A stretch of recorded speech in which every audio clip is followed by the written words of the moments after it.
ప్రపంచములు దేవుని వాక్యము వలన నిర్మాణమైనవి.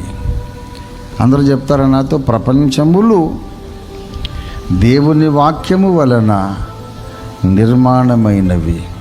దేవుని వాక్యం వల్ల ఏమి నిర్మాణమైనవి, ఎట్లా నిర్మాణమైనవో విశ్వచరిత్రలో చెప్పాను నేను. ద ఆరిజిన్ ఆఫ్ మ్యాటర్, పదార్థ సృష్టి ఎలా జరిగిందనేది చెప్పాను. చదవాలి, మీరు ఆ పుస్తకాలు చదివితే క్లారిటీ, స్పష్టత వచ్చేస్తుంది. ప్రియులారా, ఒకడు అన్నాడు, అసలు దేవుడు అన్నిటిని చేస్తే దేవుణ్ణి ఎవరు చేశారని. దేవుణ్ణి ఎవరు చేయరు. ఎవడైనా ఈయన్ని చేసుంటే ఈయన దేవుడు కాదు, ఆ చేసినోడు దేవుడు అవుతాడు. దేవుడు అనే మాటకు నిర్వచనం ఏంటంటే, ఎవరూ సృష్టించకుండా తనంత తానే ఆరంభము లేకుండా ఉన్నవాడినే మనం దేవుడని పిలుస్తాం.